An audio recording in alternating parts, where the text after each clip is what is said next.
घरं आज लोकांना मिळणार, त्यापैकी 2700 घरं फर्स्ट कम फर्स्ट या आपल्या योजनेमध्ये त्यांना दिली आणि 3662 घरांची आता सोडत काढली आपण आणि 3662 घरांसाठी 90,000 ॲप्लिकेशन आले होते आणि 71,000 ग्राहकांनी त्याचं EMD भरलं होतं. म्हणजे मागणी किती पटीने जास्ती आहे हे आपण इथं पाहतोय.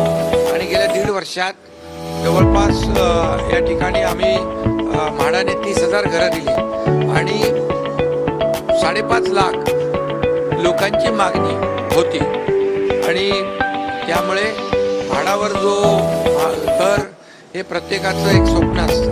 हक्काचं घर मिळालं पाहिजे, चांगल्या दर्जाचं घर मिळालं पाहिजे आणि परवडणाऱ्या किमतीत मिळालं पाहिजे आणि वेळेवर घर मिळालं पाहिजे अशी हे स्वप्न सर्वसामान्यांचं असतं.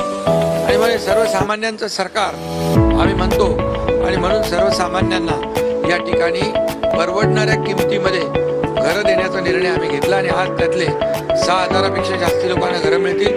3,662 लोकांची लॉटरी काढली, त्यांना घरं मिळतील. आता पुन्हा मला वाटतं परत 5 फेब्रुवारीला कोकण म्हाडाची लॉटरी आहे, त्याच्यामध्ये देखील घरं मिळतील.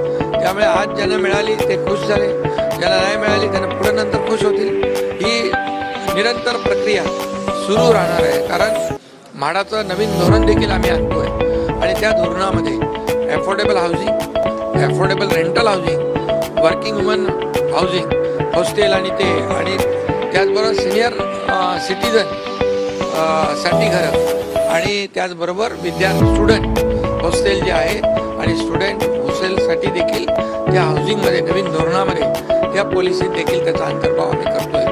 त्यामुळे समाजातल्या प्रत्येक घटकाचा विचार करून आम्ही हे सगळे निर्णय घेतो. यामध्ये गिरणी कामगारांना घरं, पोलिसांना घरं, आपले गरीब डबेवाले आहेत त्यांचा विचार या ठिकाणी आम्ही करतोय, कारण सर्वसामान्य माणसाला घर मिळालं पाहिजे ही भूमिका आमच्या सरकारची आहे आणि त्याची खऱ्या अर्थाने सुरुवात झाली आहे. आदरणीय प्रधानमंत्री महोदयांचं देखील सर्वांसाठी घरं ही एक जी काही योजना आहे याचा देखील फायदा आपल्या राज्यामध्ये होतोय लोकांना.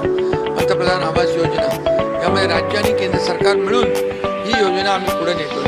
शहरी आणि ग्रामीण भागामध्ये देखील मोठ्या प्रमाणावर लोकांना परवडणारी घरं मिळाली पाहिजे ही भूमिका आहे. आणि रखडलेले जे प्रकल्प आहेत मग ते झोपडपट्टीचे असतील, म्हाडाचे असतील, इतर धोकादायक इमारतींचे असतील, ते देखील आम्ही मार्गी लावतोय. त्यामध्ये देखील जे डेव्हलपरने 20-25 वर्षापासून प्रकल्प सोडून दिलेले आहेत हे असे प्रकल्प आम्ही SRA, MHADA, MMRDA, CIDCO, MIDC आणि